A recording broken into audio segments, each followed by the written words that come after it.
क्या बहरिया टाउन कराची के लिए जो मुश्किलात हैं वो बढ़ गई हैं या नहीं, और होने क्या जा रहा है इस समात में, और क्या कोई ख़तरे की बात है या नहीं।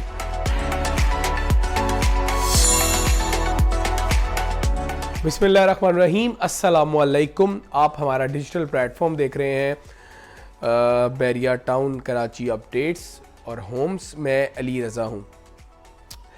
बहरिया टाउन कराची केस की समात, पहली समात हुई है सुप्रीम कोर्ट में। आज पूरा अहवाल आपको बताना है कि इस पूरी समात में हुआ क्या है, कितने घंटे की समात है, और क्या बहरिया टाउन कराची के लिए जो मुश्किलात हैं वो बढ़ गई हैं या नहीं, और होने क्या जा रहा है इस समात में, यानी पूरा बहरिया टाउन में होने क्या जा रहा है और क्या कोई ख़तरे की बात है या नहीं। तो पहली समात का अहवाल सुप्रीम कोर्ट से हम आपको इंशाल्लाह अभी पूरा आपको बता देते हैं। आपने वीडियो को आखिर तक देखना है, बड़ी ख़ास और इन्फॉर्मेटिव वीडियो है नाजरीन आप लोगों के लिए। नाजरीन, 18 अक्टूबर को समात हुई है बहरिया टाउन कराची केस की। अच्छा, केस की समात जो सरबराही है इस पूरे केस में, जो चीफ जस्टिस ऑफ पाकिस्तान काजी फ़ाइद ईसा साहब कर रहे हैं, और इसमें जो 3 रुकनी बेंच है उसमें अतर मिनल्ला साहब हैं और अमीरुद्दीन खान साहब हैं। अच्छा, अब 3 ये जजेज़ हैं और बड़े ज़बरदस्त अपना काम कर रहे हैं। अच्छा, इनमें तो 2 जजेज़ हैं, अतर मिनल्ला साहब और जस्टिस काजी फ़ाइद ईसा साहब। ये हाउसिंग सोसाइटीज़ की जो बेज़ाब्तगियाँ उसके बड़ा ख़िलाफ़ रहते हैं। एक तो ये इनका एक तरह बैकग्राउंड है। अच्छा, आज की जो समात है, इस समात से थोड़ा सा मैं आपको ज़रा पीछे 4 साल पहले लिए चलता हूँ। 2018 में जब केस लगा था तो बहरिया टाउन कराची को 16,896 एकड़ ज़मीन MDA ने देनी थी, और जिसके बदले बहरिया टाउन कराची ने 1,000 अरब रुपए देने का बहरिया को कहा था। फिर निगोसिएशन होते, डील होते, 19 मार्च 2019 को मामला सेटल हुए थे, जिसमें बहरिया टाउन ने रजामंदी का इजहार किया था कि हम आपको 460 अरब रुपए की ऑफ़र की थी, जो कि सुप्रीम कोर्ट ने कबूल कर ली थी। नाजरीन, 460 अरब की जो डील थी बहरिया टाउन कराची के दरमियान और सुप्रीम कोर्ट के दरमियान, वो MDA के 16,896 एकड़ टोटल जो रकबा था उसकी वो डील थी। और उसमें बहरिया टाउन को फिर ये कहा गया था कि जो ज़मीन आपके पास है आप उसको हद बंदी करेंगे, और जो प्लॉट आपने इस टेरिटरी से बाहर बेचे हैं उन लोगों को आप अकोमोडेट करेंगे, जिस पे मलिक रियाज साहब ने रजामंदी का इजहार किया था। वो केस तो जू का तू मौजूद है। अच्छा, 2 चीज़ें और भी थी इस केस के साथ। एक तो ये था कि सिंध गवर्नमेंट ये कहती है कि ये पैसे हमारे पास आने चाहिए, जो कि वही गवर्नमेंट, वही सिंध गवर्नमेंट है जो इससे पहले कहती थी कि हमने तो बड़ी मुनासिब रेट, बड़े अच्छे रेट्स पर डील की है बहरिया टाउन से, हमें तो पैसों की, या हमें तो इस केस में रिव्यू में जाने की ज़रूरत नहीं है। लेकिन फिर भी खुद नोटिस जब लिया गया था, उसके बाद फिर अमल दरामद बेंच बना था, जिसमें जस्टिस फैसल अरब, मुनीब अख्तर और एजाजुल एहसन साहब थे। उन्होंने फिर ये फैसला किया था, और इस अदालत ने, यानी chief justice of Pakistan justice Qazi Isa साहब ने कहा है कि हमने आपकी इस जो आपने एक एप्लीकेशन दी है डिफरेंस ऑफ अमाउंट की with DHA and Bahria town, हमने उस केस को नहीं सुनना, हमने आप पर अमल दरामद करवाना है। वो फैसला जो 2019 मार्च को हुआ था, यानी ये कोई रिव्यू पिटीशन नहीं है, ये तो बहुत वाज़े उन्होंने कर दिया। अच्छा, फिर ये हुआ कि बहरिया टाउन इस पूरी समात का आगाज़ हो गया। सिंध हुकूमत ने मौक़िफ़ दिया कि बहरिया टाउन तो डिफ़ॉल्ट कर चुका है। बहरिया टाउन को इस वक्त तक बहरिया टाउन ने सिर्फ 60 अरब रुपए दिए हैं, और टोटल जो 460 अरब रुपए देने थे। तो जब बहरिया टाउन के जो वकील हैं उनसे पूछा कि मामला क्या है, तो उन्होंने बताया कि MDA ने, मलीर डेवलपमेंट अथॉरिटी ने हमें 16,896 एकड़ देनी थी, और इन्होंने हमें 11,000 कुछ 100 एकड़ दी है। हम 5,000 एकड़ इजाफी के पैसे क्यों आप लोगों को दें? तो जिस पे जस्टिस जो जज साहब हैं वो थोड़े बड़े हो गए। उन्होंने कहा कि आपको तो आप हमारी तरफ आते, हम कंटेम्प्ट ऑफ कोर्ट लगाते, आप लोगों ने सिर्फ एक लेटर जारी करवा दिया कि इस लेटर की बेस पर आप क्या वो जो माजी का फ़ैसला है उसको तब्दील करवाना चाहते हैं, तो ऐसा मुमकिन नहीं होगा, और जिससे जो है वो अदालत में सन्नाटा छा गया, खामोशी छा गई चारों तरफ में।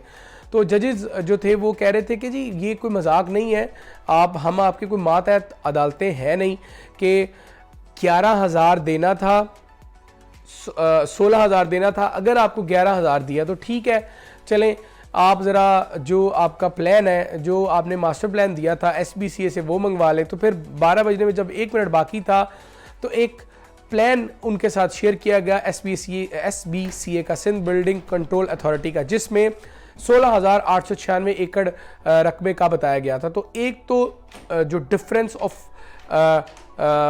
पॉइंट है वो ये आ गया।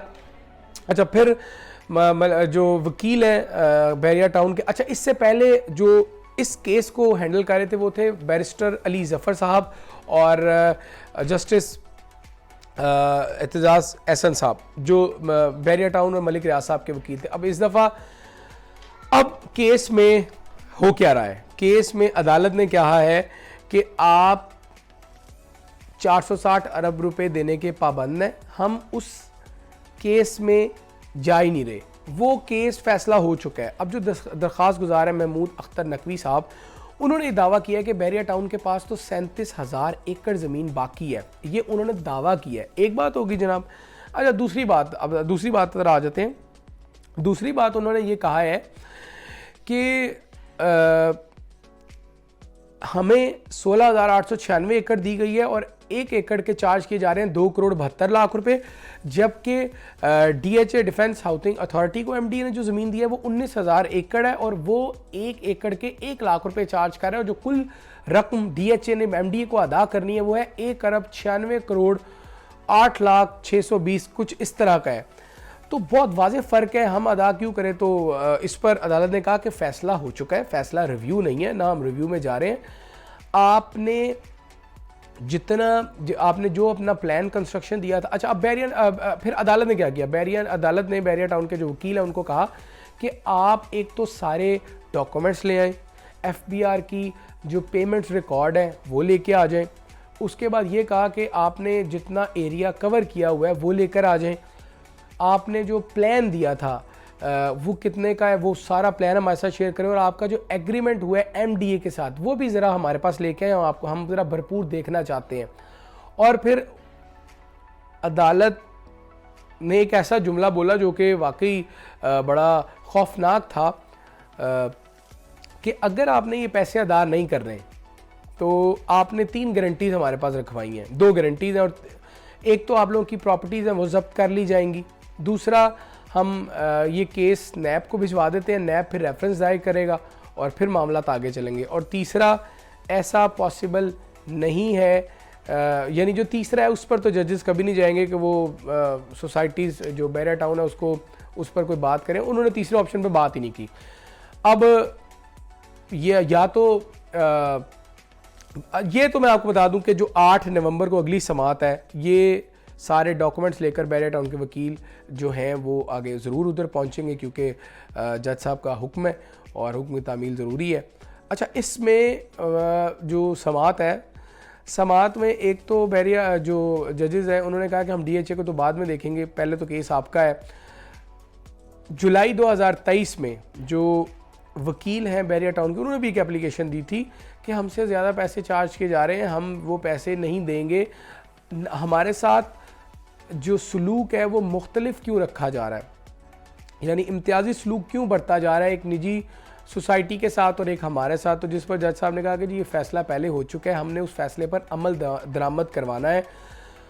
अब 8 नवंबर को जो समाअत है, समाअत में बैरिया टाउन ने सारे एग्रीमेंट जो MDA के साथ हुए हैं, ज़मीन के टोटल रकबा जो MDA ने बैरिया को दिया है डॉक्यूमेंट्स के साथ वो शो करना है, सारे मैप्स, मास्टर प्लान, और उन मास्टर प्लान को मद्देनज़र रखते हुए पानी बिजली जिस तरह फ्राहम की जा रही है वो शेयर करना है, और FBR का सारा रिकॉर्ड कि कितनी रकम बैरिया टाउन के अकाउंट में आई है, डेवलपमेंट पर कितनी खर्च हुई है और कितने एरिया के एवज़ ये अमाउंट ली गई है, ये सारा अब 8 नवंबर को काजी फाइज़ ईसा की अदालत में केस लगेगा बैरिया टाउन का, इंशाल्लाह आपको तब अपडेट करेंगे।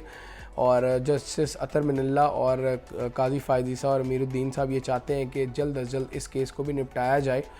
लेकिन एक बात वाज़ेह है कि बैरिया टाउन ने पर एकड़ 2,72,00,000 रुपये जो बैरिया टाउन से जो चार्ज किया गया और DHA से कम चार्ज किया गया, तो बैरिया टाउन का ये ख्याल है कि हमें जो MDA ने तकरीबन 5,000 एकड़ ज़मीन कम दी है, तो उससे अगर आप 5,000 को मल्टीप्लाई करेंगे 2,72,00,000 से, तो बहुत अरबों कम हो जाएंगे। तो शायद उनका प्लान ये हो, या वल्लाह आलम जो भी प्लान है उनका, पूरी समात हमारी अपनी ओपिनियन के बगैर जो समात है वो पूरा आपको रिपोर्ट कर दिया है।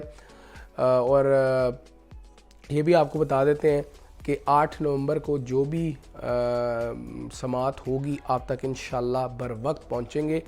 और वो जो हमारे न्यू व्यूवर्स हैं जिन्होंने हमारा अभी तक चैनल सब्सक्राइब नहीं किया, उनसे गुजारिश है वो भी कर लें। और ये बता दें कि बैरिया टाउन शादो आबाद रहेगा, कुछ नहीं होगा बैरिया टाउन को, क्योंकि बैरिया टाउन में थर्ड पार्टी इंटरेस्ट बहुत है और बड़ा ज़बरदस्त लाइफस्टाइल है, लिविंग स्टैंडर्ड है और इन्वेस्टमेंट्स की अपॉर्चुनिटीज़ ही अपॉर्चुनिटीज़ है। तो मुझे इजाज़त दीजिए, अल्लाह हाफ़िज़।